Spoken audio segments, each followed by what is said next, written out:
Hello friends, नमस्कार दोस्तों। Knowledge for life group में आपका हार्दिक स्वागत है।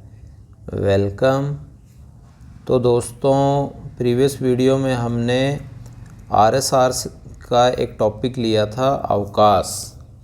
तो उसी अवकाश वाले जो टॉपिक है या चैप्टर है उसको हम आगे फिर से कंटिन्यू करते हैं। इसके लिए आगे बढ़ने से पहले दोस्तों, अभी तक चैनल को सब्सक्राइब नहीं किया है तो सब्सक्राइब करें। वीडियो अच्छा लगे तो शेयर भी करें। साथ ही साथ लाइक और बेल आइकन को भी प्रेस कर सकते हो, यानी जो कुछ भी यूट्यूब पर दिए गए नोटिफिकेशन होते हैं, चाहे वो लाइक का हो, सब्सक्राइब का हो, शेयर का हो, ठीक है, उन सबको आप प्रेस कर सकते हो।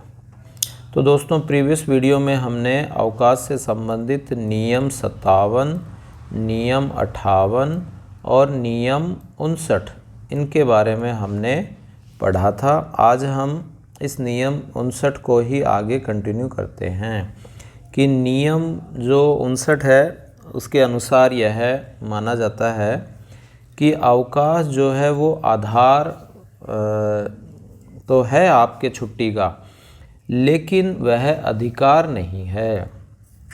इसके लिए दो आदेश दिए गए हैं और वह आदेश में जो कहा गया है उसको हम यहाँ समझने का प्रयास करते हैं। तो पहला जो पॉइंट है दोस्तों, वो यह बताया गया है कि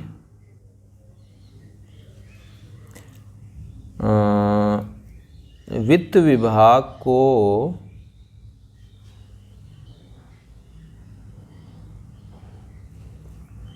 ऐसे उदाहरण प्रस्तुत किए गए हैं जिनमें कर्मचारियों द्वारा उपभोग किए दो अवकाशों के बीच सेवा का समय केवल नाम मात्र का था। तो ऐसे मामलों में अवकाश स्वीकृत करने वाले प्राधिकारी नियम जो 59 चल रहा है के अनुसार विवेक का उपयोग कर अवकाश संबंधी नियमों की अवहेलना करने के प्रयत्नों को रोकने में असफल रहे तथा नियमों की अवहेलना करके अवकाश स्वीकृत कर दिया, जिसका परिणाम यह हुआ कि संबंधित कर्मचारी को अवांछित लाभ किए गए। ठीक है, तो यह भी एक ध्यान रखें कि दो अवकाशों के बीच का समय नाम मात्र का नहीं होना चाहिए। दूसरा जो पॉइंट है वो ये है कि सेवा नियम के अनुसार स्वीकृत प्राधिकारी को एक कर्मचारी द्वारा उसकी इच्छानुसार उपार्जित अवकाश, अर्धवेतन अवकाश के लिए आवेदन किए गए विकल्प में हस्तक्षेप करने का कोई अधिकार नहीं है।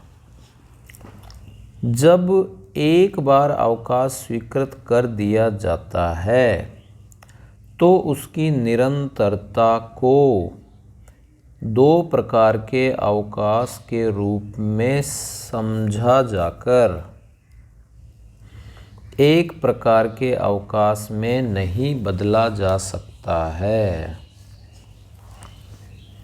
तथा कर्मचारी को नियमों द्वारा अवांछित लाभ उठाने से नहीं रोका जा सकता है। फिर भी सक्षम प्राधिकारी जैसे कि स्थिति हो सेवा नियम 59 के अंतर्गत किसी भी प्रकार के अवकाश को अस्वीकृत करके नियमों की अवहेलना पर रोक लगा सकता है। तो दोस्तों, एक बार अवकाश स्वीकृत कर दिया तो निरंतरता को दो प्रकार के अवकाशों में समझा जाकर एक प्रकार के अवकाशों में नहीं बदला जा सकता है तथा कर्मचारी के नियमों द्वारा अवांछित लाभ उठाने से नहीं रोका जा सकता है। अवांछित स्वीकृत तो कर दिया जाता है, एक बार अवकाश स्वीकृत कर दिया जाता है तो उसकी निरंतरता को 2 बार में लेके वो नहीं बदला जा सकता है। लेकिन कर्मचारी 2 प्रकार के अवकाशों के रूप में समझाकर 1 प्रकार के अवकाश में नहीं बदला जा सकता है तथा कर्मचारी अवांछित लाभ उठाने से नहीं रोका जा सकता है।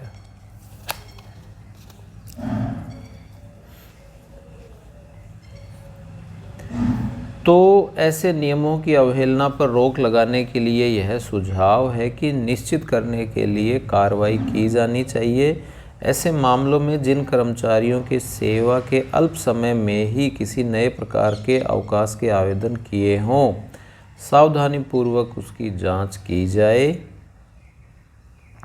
और नियमों की भावना का पूर्ण ध्यान रखा जाए। किन्हीं कारण से यह विश्वास हो जाए कि अवकाश संबंधी नियम उनके आशय को गलत ढंग से लाभ में वह किया जा रहा है तो वह विवेकाधिकार का उपयोग करे और उसे अस्वीकृत कर दे। ठीक है दोस्तों। निर्णय संख्या 3 वित्त विभाग के प्रशासनिक विभाग और विभागाध्यक्षों में यह प्रस्ताव प्राप्त हो रहे हैं कि राज्य कर्मचारी एक प्रकार से स्वीकृत और उपभोग किए गए अवकाश को दूसरे प्रकार के अवकाश में बदलने की स्वीकृति दी जाए। पहले एक प्रकार का अवकाश मिल गया है, फिर उसको दूसरे प्रकार के अवकाश में, ऐसे प्रस्ताव प्राप्त हो रहे हैं।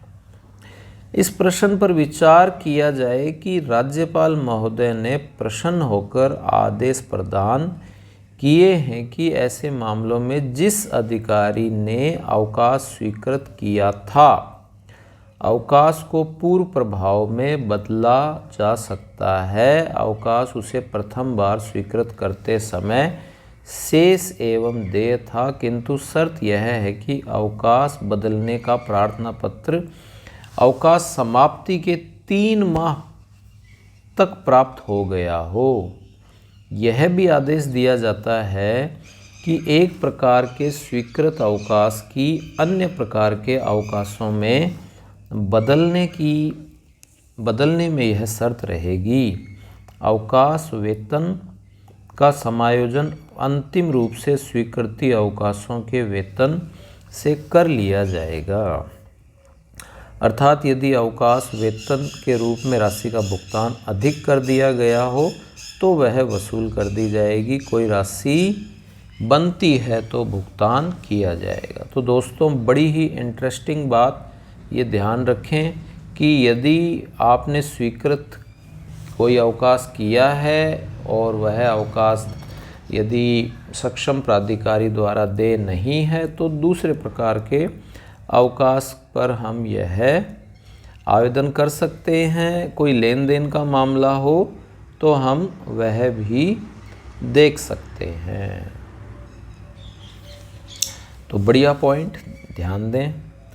अगला पॉइंट है दोस्तों नियम 57 से 60 तक के जो नियम हैं आरएसआर में, वो आपके अवकाश से संबंधित आते हैं। तो अवकाश का आरंभ और समाप्ति, साधारणतः अवकाश उस दिन से प्रारंभ होता है जिस दिन कार्यभार का स्थानांतरण होता है तथा कार्यभार ग्रहण करने से पूर्व के दिन समाप्त हो जाता है। जिस दिन कार्यभार का स्थानांतरण हो जाए उस दिन से भारत के बाहर विदेशों में उपभोग कर लौट कर आने वाले कर्मचारी का पदभार ग्रहण काल स्वीकृत किया जाता है तो उसके अवकाश का अंतिम दिन वह होगा जिस दिन उसका जहाज जिसमें वह यात्रा कर रहा है अपने गंतव्य स्थान के बंदरगाह में लंगर पर आ जाता है। यदि वायुयान द्वारा लौटता है और वायुयान के भारत में नियमित हवाई अड्डे पर आने का दिन अंतिम होगा ठीक है दोस्तों, तो ये इसमें एक टेक्निकली बात और जोड़ी गई है कि बाहर की विदेश से यदि कोई व्यक्ति आ रहा है तो अवकाश का अंतिम दिन कौन सा होगा? जिस दिन उसका जहाज जिसमें वह यात्रा कर रहा है अपने गंतव्य स्थान के बंदरगाह के लंगर पर आ जाता है। यानी वो जो बंदरगाह है, जहाज है, वो चल के बंदरगाह पर आ गया, वो हो गया। फिर उसके बाद वो वहाँ से आके अगर ऑफिस तक पहुँच जाए उस दिन का दिन तो ठीक है, अन्यथा वह फिर छुट्टी में और काउंट हो जाएगा। तो यदि वह वायुयान द्वारा आ रहा है तो हवाई अड्डे पर पहुँच गया, पहुँचते ही अंतिम दिन हो गया। तो ये भी दोस्तों एक यहाँ पॉइंट्स है। तो इस तरह से हमने यह नियम 60 का अध्ययन किया है। तो दोस्तों मैं यही कहूँगा, धीरे धीरे हम ये अवकाश से संबंधित जो भी कुछ बातें हैं वो सभी के सभी क्लियर करेंगे। वीडियो को यदि आपने सब्सक्राइब नहीं किया तो सब्सक्राइब करें, ठीक है, शेयर करें, लाइक करें और बेल आइकन प्रेस करके नए नए नोटिफिकेशन मंगाते रहें, जिससे जो भी वीडियो डाला जाए वो आप तक सर्वप्रथम पहुंच जाए। तो आपने यह अमूल्य समय वीडियो देखने के लिए दिया, इसके लिए आपका आभार। Thanks for watching.